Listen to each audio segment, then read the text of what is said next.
Hello student, my self Chandra Singh Yadav. अभी तक आपने इलेक्ट्रिक फ्लक्स के बारे में आपने जाना था, है ना। तो इलेक्ट्रिक फ्लक्स जो आपके पास चैप्टर नंबर किसके अंदर है बेटा, सेकंड के अंदर। और चैप्टर नंबर सेकंड का नाम आप सभी जानते हो अच्छी तरह से, क्या है, Gauss's law and its application.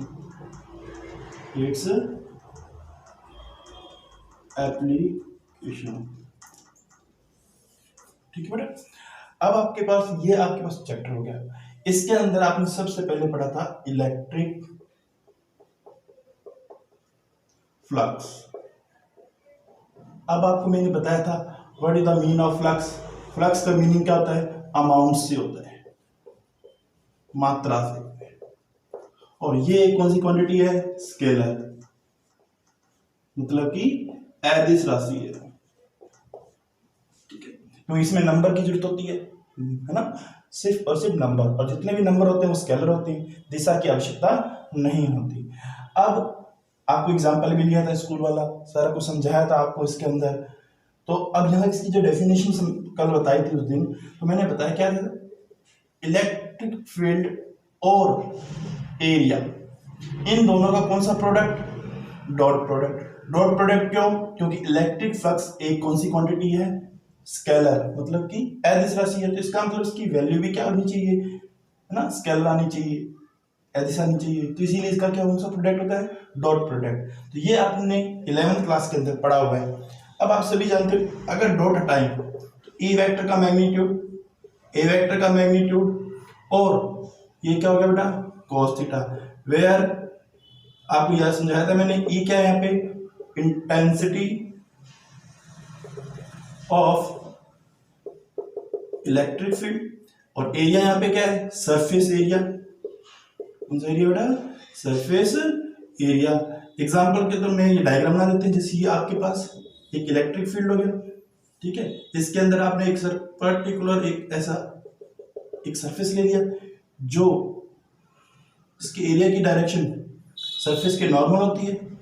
ये आपके इलेक्ट्रिक फील्ड की डायरेक्शन है, ये एरिया की डायरेक्शन है, एरिया ए वेक्टर की। तो यहाँ पर आपके पास क्या होगा, इनके बीच में ई वेक्टर और ए वेक्टर के बीच में एंगल कितने डिग्री, थीटा डिग्री। तो ये जो थीटा है ये वाला थीटा है, ठीक है बेटा। ई ये मैग्नीट्यूड हो गया, इसका मैग्नीट्यूड लेंगे। ए वेक्टर ये आपके पास इस जो सरफेस एरिया का जो जितना मैग्नीट्यूड आएगा वो होगा। तो ये आपको यहाँ तक मैंने आपको प्रीवियस टॉपिक के अंदर मैंने ये करवा दिया था।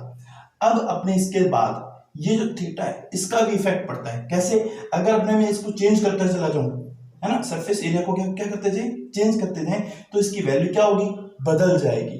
फाई की वैल्यू क्या हो जाएगी, बदल जाएगी, मतलब इलेक्ट्रिक फ्लक्स आपका क्या हो जाएगा, चेंज हो जाएगा। तो अब यहाँ पर तो इससे रिलेटेड अपने देखते हैं। तो आप यहाँ पे देख लीजिए, तो फाई का फॉर्मूला लिख देते हैं, phi is equal to E A cos theta. अब थीटा पे इसकी केस कर रहे हैं बेटा अपने, case number first, case number first, फिर केस नंबर सेकंड, फिर ये केस नंबर थर्ड, इस तरह से। अब यहाँ पे थीटा की value, if theta is equal to कितनी डिग्री, 0 डिग्री, है ना। आर्यभट्ट अपने तो 0 की खोज की थी, तो 0 से स्टार्ट करते हैं अपने केस। तो theta is equal to 0 degree. अब 0 डिग्री, तो यहाँ पे वैल्यू रखो अगर आप 0 डिग्री।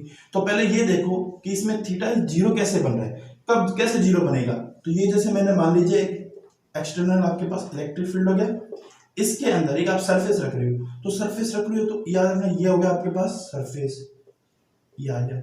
अब सरफेस की डायरेक्शन आपको मैंने बताई थी हमेशा आउटवर्ड होती है, तो इसकी जो डायरेक्शन है, ठीक है, थीटा की वैल्यू, अब यहाँ पे थीटा की वैल्यू इस डायरेक्शन में, तो इस डायरेक्शन में मतलब इलेक्ट्रिक फील्ड की डायरेक्शन किधर से किधर है, left to right. Surface area की भी डायरेक्शन किधर से किधर मानी है अपने, लेफ्ट टू राइट, दोनों की एरिया की डायरेक्शन सेम है। इसका मतलब थीटा की वैल्यू कितनी डिग्री, 0 डिग्री। अब देखो मैंने आपको पहले भी समझाया था कि एरिया की डायरेक्शन उसके नॉर्मल के अलोंग होती है, ये जो एन के हो गया। तो यहाँ पर आपके देखिए ई भी उसी डायरेक्शन में है, एन एरिया भी उसी डायरेक्शन में है, तो थीटा की वैल्यू कितनी डिग्री बन रही है, 0 डिग्री। वैल्यू पुट कर दिया अगर अपने, phi is equal to E ए कोस, और यहाँ पे क्या रखते हैं बेटा, 0, जो इसकी वैल्यू आ जाएगी, कोस 0 की वैल्यू कितनी होती है बेटा, 1। है ना, यहाँ लिख देंगे because cos 0 degree is equal to 1। तो ये आपके पास मैक्सिमम वैल्यू आएगी, मतलब इस कंडीशन पे आप से मैक्सिमम फ्लक्स क्या होगा, पास आउट होगा। तो पास आउट होगा मतलब ये क्या होगा, एग्जिट होगा। थीटा इज इक्वल टू 0 का मतलब ये हो गया कि उससे इस सरफेस से फ्लक्स क्या हो रहा है, बाहर निकल रहा है। जैसे आप एक क्लासरूम में आपके पास क्लास लग रही है, जैसे चौथा पीरियड चल रहा है, फोर्थ पीरियड, तो जैसे बेल लगी रिसर्च हुई, फिर क्या बेल लगेगी तो आप क्या बाहर क्यों निकलोगे, बाहर क्यों निकलोगे, तो डोर आपका जो होता है उसकी डायरेक्शन किधर होती है, बाहर। आपका भी मुंह किधर है, बाहर। तो दोनों का मुंह, आपका दोनों का मुंह किधर है, बाहर की ओर है। तो दोनों का मुंह बाहर की ओर है, तो इसीलिए थीटा की वैल्यू क्या आ रही है, 0 डिग्री। तो इसका मतलब यहां से फ्लक्स क्या हो रहा है, आउट हो रहा है। तो ये आपके पास फ्लक्स क्या कर रहा है, आउट के लिए। ये आपके पास यहां से फ्लक्स क्या हो रहा है, एक तरह से एग्जिट हो रहा है, बाहर निकल रहा है। ठीक है, तो केस नंबर फर्स्ट किसको रिप्रेजेंट करता है, फ्लक्स के बाहर निकलने को। क्यों, theta is equal to 0 degree. अब अगले अपने पास आ जाते हैं case number second. Case number second में चले, थीटा की वैल्यू अगर कितनी डिग्री, 90 डिग्री। 90 डिग्री कैसे आएगा, इलेक्ट्रिक फील्ड की डायरेक्शन फिक्स कर लिया हमने, लेफ्ट टू राइट। अब इस तरह से, यानी जो इसका सरफेस है वो पैरेलल है किसके, इलेक्ट्रिक फील्ड के। तो एरिया की डायरेक्शन किधर होगी, नॉर्मल इसके। तो अब इन दोनों के बीच में कितनी डिग्री बन रहा है, 90 डिग्री। वैल्यू रख दें, phi is equal to E ए कोस 90। और कोस 90 की वैल्यू आप अच्छी तरीके से जानते हो कितनी होती है बेटा, कोस 90 की वैल्यू कितनी होती है, 0। और 0 को किसी से मल्टीप्लाई करें, 0 ही आएगा। तो यानी सबसे मिनिमम फ्लक्स वो पास आउट होगा, मतलब 0, कोई पास आउट नहीं होगा, किसी तरह से कोई फ्लक्स पास आउट नहीं होगा। तो ये आपके पास हो गया। फिर इसके बाद case number third. Case number third में क्या होगा बेटा, अब यहाँ पे केस नंबर थर्ड लेते हैं। तो थीटा इज इक्वल टू कितनी डिग्री, 180 डिग्री। कितनी डिग्री बेटा, 180 डिग्री। अब 180 डिग्री, तो अब यहां पे अगर हमने डायग्राम में, तो ये देखिए लेफ्ट टू राइट ले रहे हैं अपनी इलेक्ट्रिक फील्ड। अब यहां पर 180 का मतलब अपोजिट होता है। अपोजिट कैसे, 180 कैसे बनेगा, यहां से चलेंगे यहां तक। तो अब यहां पे जो अपने सरफेस एरिया ले रहे हैं, इसकी जो डायरेक्शन है तो बाहर की ओर, मतलब इधर, और इलेक्ट्रिक फील्ड की डायरेक्शन इधर। तो दोनों के बीच में कितनी डिग्री का एंगल हो गया बेटा, 180 डिग्री का। कितनी डिग्री का, 180 डिग्री का। तो अब यहाँ पे अगर वैल्यू रखें ई ए कोस 180 डिग्री, तो phi is equal to E ए कोस 180 की वैल्यू -1। तो इसकी वैल्यू क्या आ रही है, माइनस। तो इसमें आपके पास इलेक्ट्रिक फ्लक्स कैसा आ रहा है, नेगेटिव आ रहा है। क्या आ रहा है बेटा, नेगेटिव। और इसमें आपके पास फ्लक्स कैसा आ रहा है, पॉजिटिव। और इसमें कैसा आ रहा है आपके पास, नेगेटिव। तो नेगेटिव और ये पॉजिटिव, तो नेगेटिव पॉजिटिव चलेगा अपने पास। तो नेगेटिव पॉजिटिव, तो ये पॉजिटिव हो गया, ये आपके पास नेगेटिव फ्लक्स हो गया। तो नेगेटिव पे किसको रिप्रेजेंट कर रहे हैं, जैसे आप, ये डोर है, आप डोर की डायरेक्शन इधर है, आप उस रूम के अंदर, उस क्लासरूम में क्या कर रहे हो, एंटर कर रहे हो। तो एंटर कर रहे हो तो आपके डोर की तो डायरेक्शन फिक्स हो चुकी है, वो किधर है, आउटवर्ड, यानी इस साइड। और आप इसमें एंट्री कर रहे हो, तो आपका मुंह इसके क्या है, जस्ट अपोजिट हो गया, इसकी डायरेक्शन के अपोजिट। तो ये कितनी डिग्री, 180 डिग्री। और ये कितनी डिग्री, 0 डिग्री।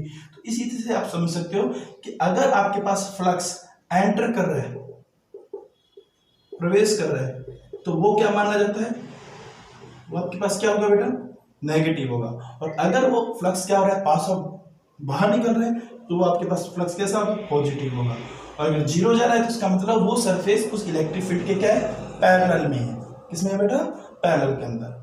तो ये आपके पास इलेक्ट्रिक फ्लक्स था। इसी से रिलेटेड कुछ न्यूमेरिकल भी होंगे जो आपने बाद में करेंगे। तो नेक्स्ट जो टॉपिक होगा अपना, वो गाउसेस लॉ होगा, वो अपने नेक्स्ट वीडियो के अंदर करते हैं।